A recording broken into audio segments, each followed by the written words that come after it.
Hello, and welcome to another lunation forecast. And this is for our second of two eclipses, the new moon in um, Aries. That is not a total eclipse like our previous one 2 weeks prior to this in Virgo. And I just want to remind you that I set this up for my part of the world. So in terms of the houses, like this particular chart has a Cancer rising. Chart time zone where I am, so it won't be like that where you are unless you live in the same place as me. So don't worry too much about the fact that the first house is Cancer, etc. Rather, take it to where you in your own birth chart have planets or points. So if those trigger pointy degree areas that we're going to discuss now show up in your chart, then that's going to impact you a little more closely.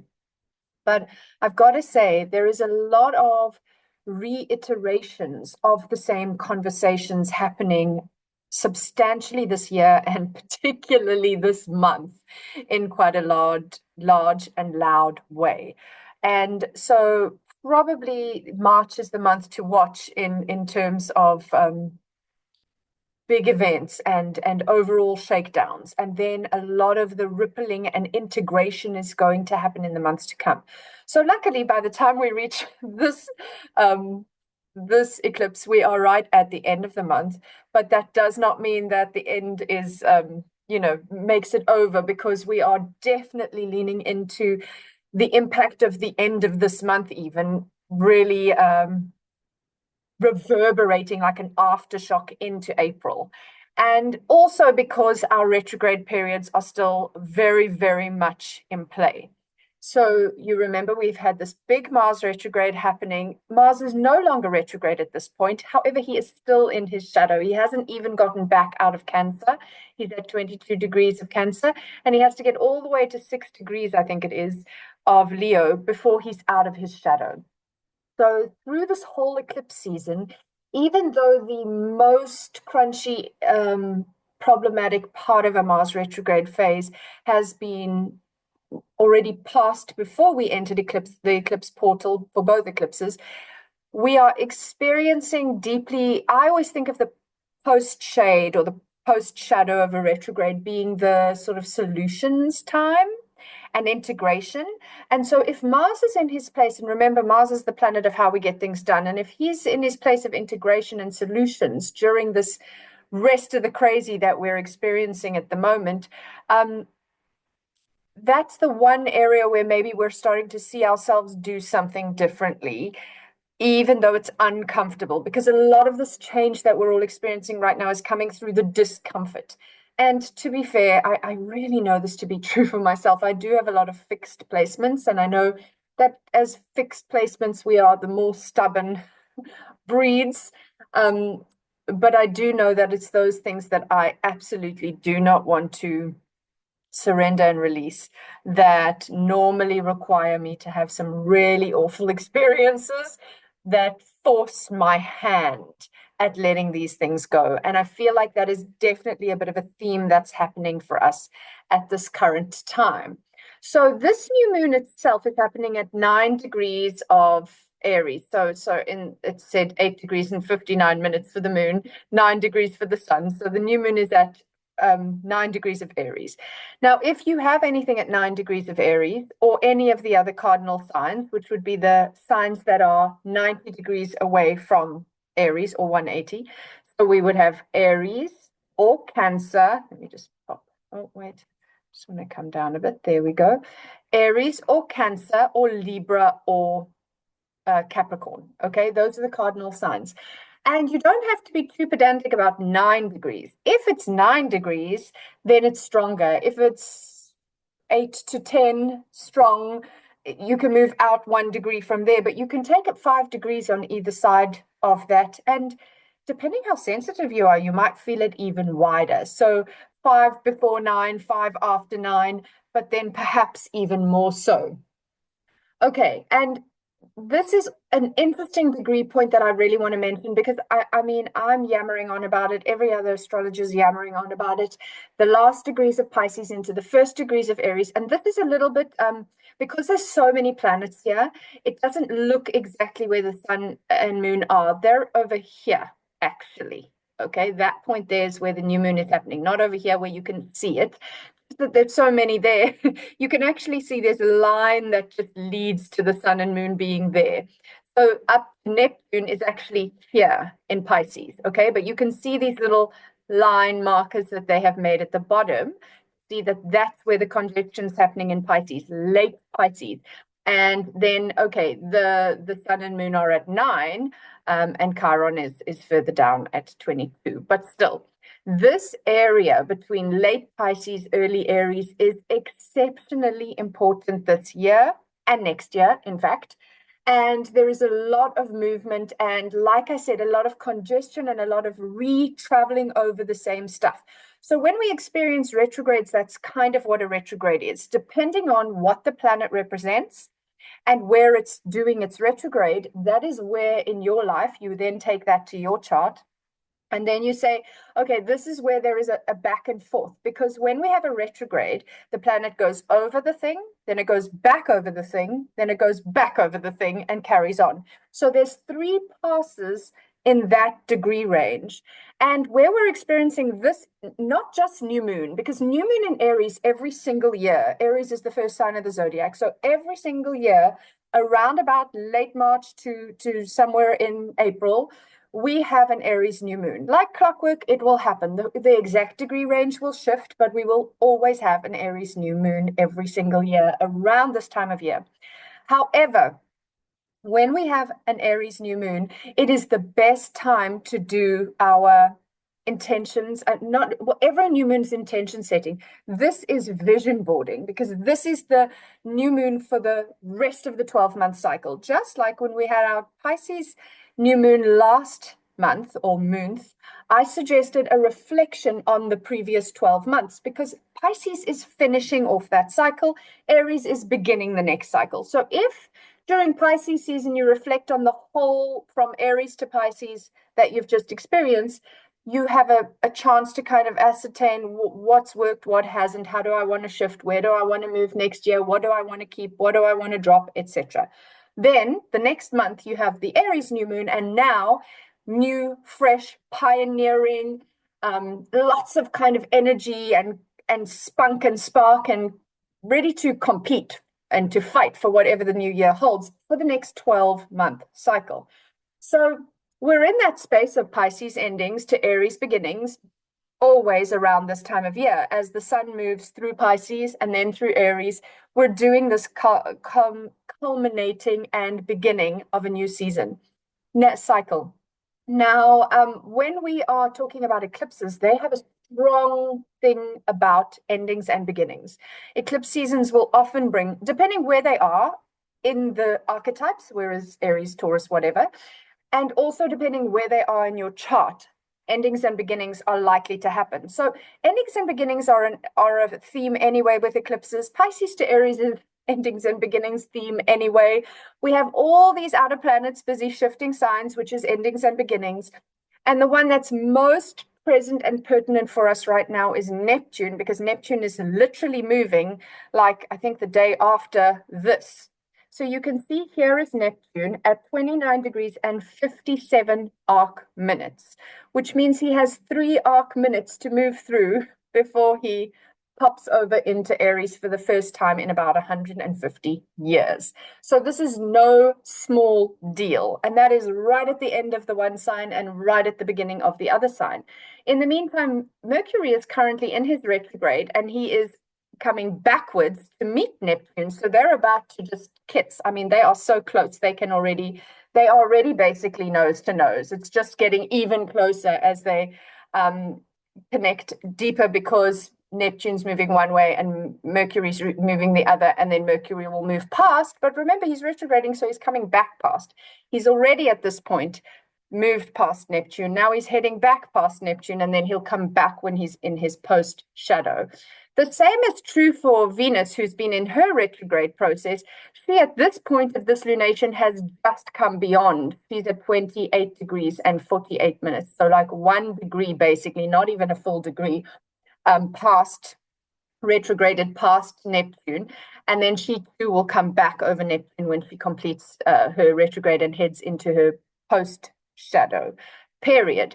So that also shows you that both Mercury retrograde and Venus retrograde are pretty much on top of each other here already at this eclipse point in their reflective spaces, because retrogrades are all the rewords: reassess, reflect, redo, reevaluate. And so Venus would be very much reevaluate because she has a lot to do with values. And Mercury would be very much rethink because he is a lot about how we think. So we're reevaluating the way we're thinking about things. And Neptune is the ideal. And he can move into illusion and delusion. He has no boundaries. So we might be having these moments of going, what if, what if, what if? And those what ifs could be scary. What if the world is I just had this memory of that book. Can't remember what the book's called, but what if the sky was falling? You know, when the little chicken, I don't know if you know this book, thinks the sky's falling because an acorn fell on his head, and he's trying to get all the other farmyard creatures to listen to him because it's a disaster. The sky is falling, the sky is falling. So we could go into that, absolutely. We could go into what if the sky is falling, what if the world is ending, what if finances are crashing, what if countries are imploding, like what if, and we might see that playing out in the outside world as well. Or it's a lot about perspective. What if we are at this amazing pivotal time in history where everything is shifting and we chose to be here? What if we chose to be here at this time? What if we chose to be warriors of change? Because Aries is a warrior type of archetype. So a lot of this is going to be perspective, and you get to choose. I mean, it's as easy for you to get excited about it, which is how I tend to choose to try and be in my own personal life, or to get doom, gloom, terror, fear. I mean, that's your choice. But do remember, vibration is everything. And if you go into that doom, gloom, terror, and fear vibration, that frequency, that's your frequency that you're now holding in absolute fear. What about my children? And how will I this? And what if that? Then that is the vibration that you are attracting and drawing to you.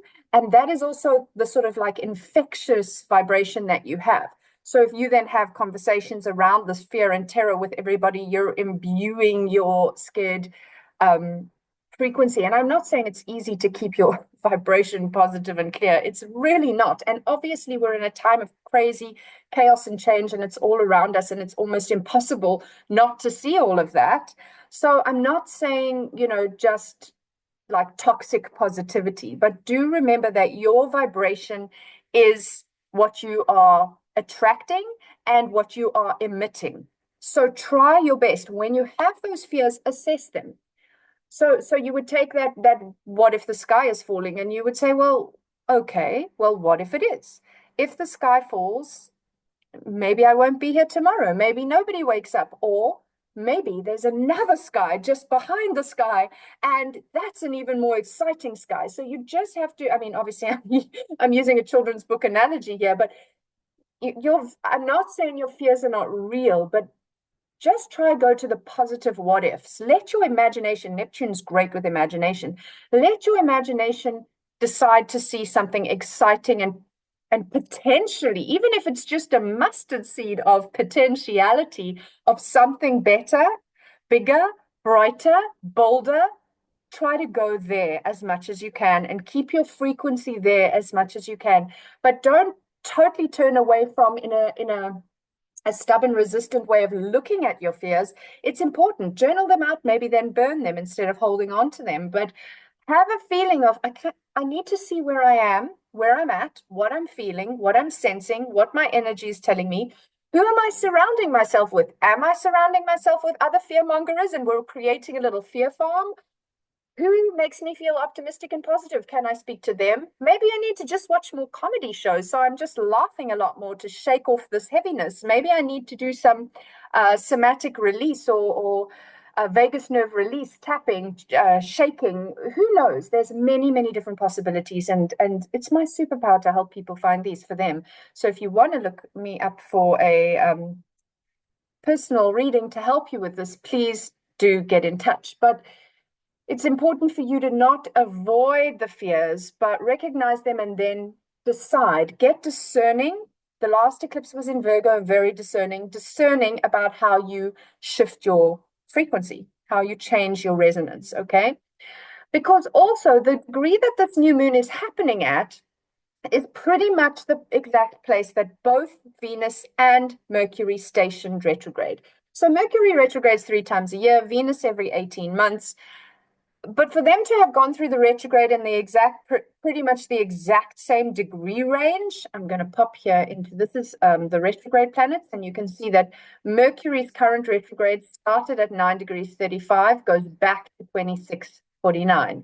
Venus started at 10 degrees 50, so only a degree and a bit off where Mercury started, and goes back to 24 degrees, which is only also less than 2 degrees off where Venus was. So this is remarkable, and it comes back to that endings, Pisces, beginnings, Aries, and also because we're going from the beginning, Aries, back into Pisces, and then out of Pisces again into Aries, it also shows me this level of a process we're undergoing. We're not supposed to, like normally with Aries, it would be like the starting gun goes for the race, and Aries is like out the gates and that's it. Now, that is not how this is going, which for Aries energy is super uncomfortable, because how are you supposed to win a race when you have a false start, so to speak? And then, you've got to get your big match temperament back in, and you've got to get focused again. And Aries can get quite frustrated and almost aggressive and irritable based on the fact that they just can't go hit the ground running, okay? But that's kind of the process here. This is more of a marathon than a sprint. And so pace yourself and be kind to yourself and be gentle with yourself. This is not supposed to be easy. This is supposed to force us back into Pisces, back into processing what we've already experienced in the last 12 months, in the last century, whatever it is.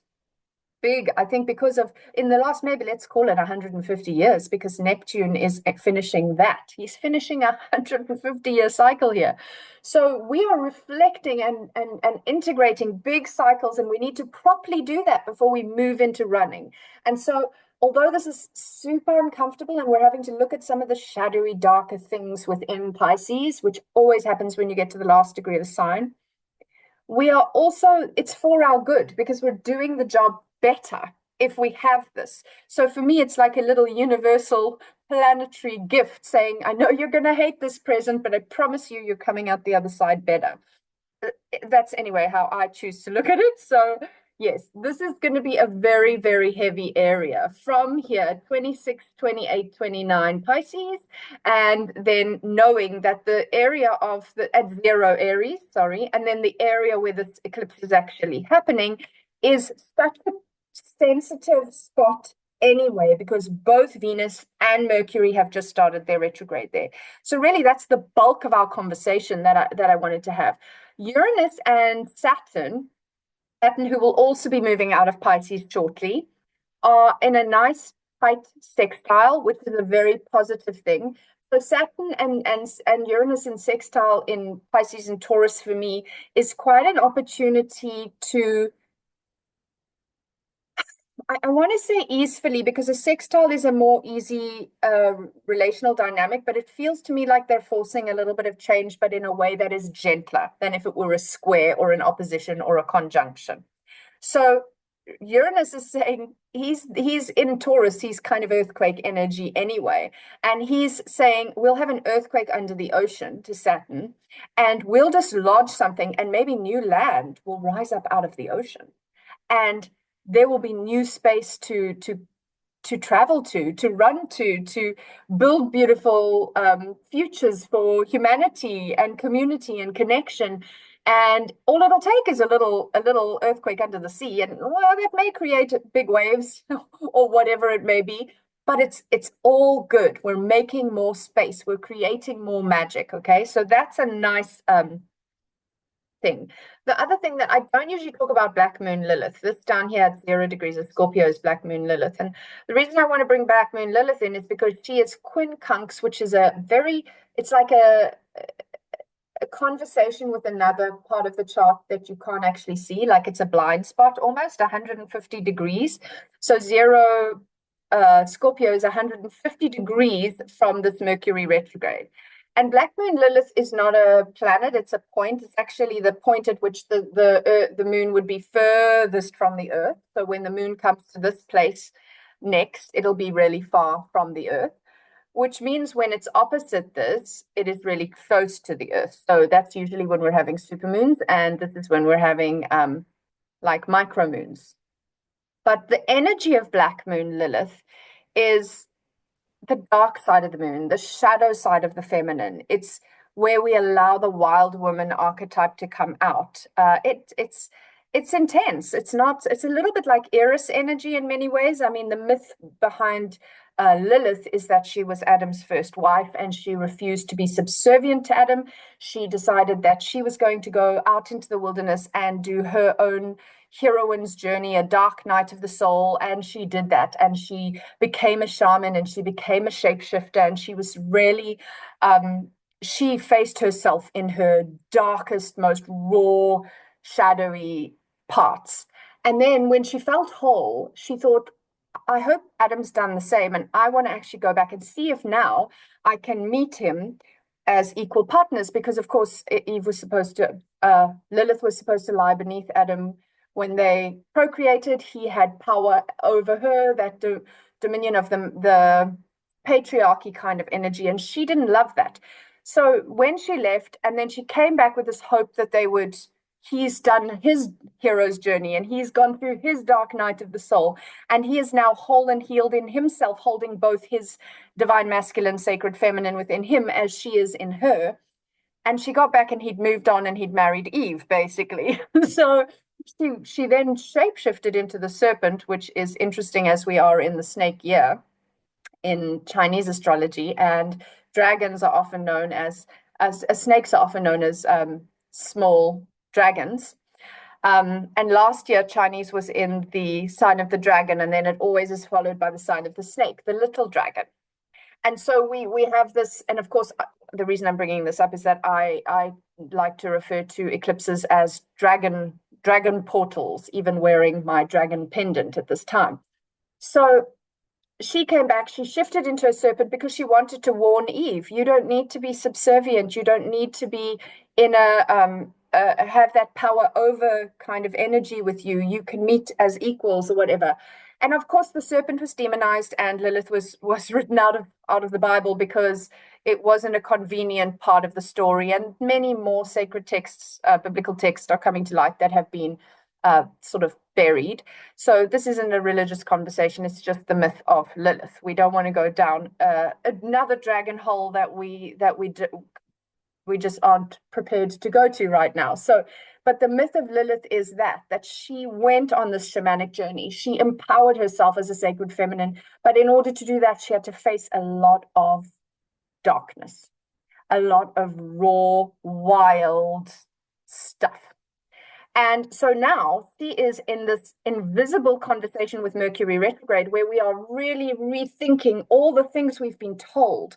How did I get to think this? Why do I tell myself this story? Why do I feel like I should be this or must do that? Where is this even coming from? And that, even though we can't see Mercury retrograde in Aries out right now at this eclipse, cannot see Lilith, we can feel that Lilith energy saying yes, like pushing, like she's shape shifted and she's hiding. She's invisible to Mercury, but it's forcing us to ask questions we maybe have never asked before. It's forcing us to see things we maybe have never seen before. And then we have to face what that means. Like, what does that mean if you see something huge that goes against the way you were raised, against what your family believes in, against who you thought you were?